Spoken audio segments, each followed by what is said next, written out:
વંથલી પંથકના ખેડૂતો દ્વારા મામલતદાર કચેરીએ આવેદનપત્ર આપ્યું હતું, જેમાં બંટિયા, થાણા પીપળી, નાવડા તેમજ કાંજલિયાળાના ખેડૂતો તેમજ સરપંચ હેઠળ થઈ આવેદનપત્ર આપ્યું છે. સોરઠ પંથકમાં કમોસમી વરસાદના કારણે ખેડૂતોને સિઝનના પાકમાં હાલ ભારે નુકસાનીનો સામનો કરવો પડ્યો છે, તેમજ ખેડૂતોને હાથમાંથી કોળિયો છીનવાયો છે.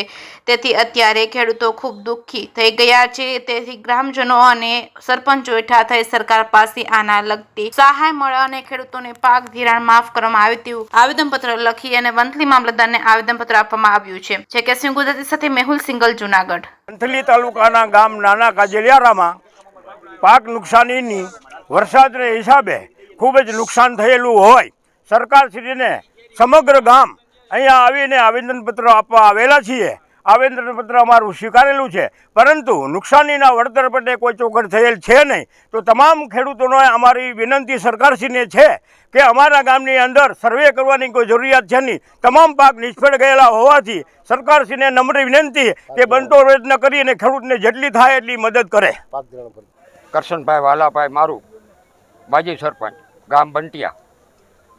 100% અમારે જે નુકસાની થઈ છે એમાં નથી ઉપાડતો ધારાસભ્ય ફોન, નથી ઉપાડતા જિલ્લા પંચાયતના. અમે 300 માણસ આવ્યા છે, 100% નુકસાની છે અને કોઈના બાપની પેઢી છે કંઈ જવાબ નથી દેતા. એટલે જે બેઠા ખુરશીમાં તો ગાંધીનગર બેઠા ને ખેડૂત હારશે એટલે 24 કલાકમાં ઉલાઈને નાખી દે બધાને, બરાબર. અને એના કરતાં વહેલેહરી આ બધી આ ખેડૂતની કાંઈ જે કાંઈ છે ને રજૂઆત સાંભળીને કામ કરે. મામલતદાર ઓફિસે આવ્યા છે, આવેદનપત્ર આપ્યું, પ્રાંતને આપ્યું અને હવે જે કાંઈ કરવાનું છે સરકારને કરવાનું છે, નકર મત લેવા કોઈ ધક્કો ખાતા નહીં. બસ ખેડૂતની માંગ 100% સર્વે કરવાની વાત જ નથી આવતી.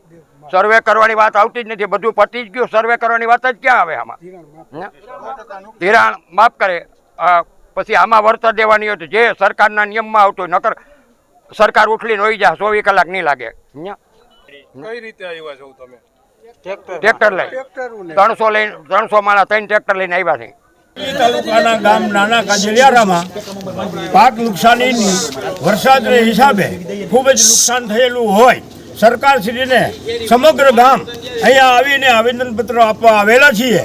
આવેદનપત્ર અમારું સ્વીકારેલું છે, પરંતુ નુકસાનીના વળતર માટે કોઈ ચોખવટ થયેલ છે નહીં. તો તમામ ખેડૂતોને અમારી વિનંતી સરકારશ્રીને છે કે અમારા ગામની અંદર સર્વે કરવાની કોઈ જરૂરિયાત છે નહીં. તમામ પાક નિષ્ફળ ગયેલા હોવાથી સરકારશ્રીને નમ્ર વિનંતી કે બનતો પ્રયત્ન કરી અને ખેડૂતને જેટલી થાય એટલી મદદ કરે.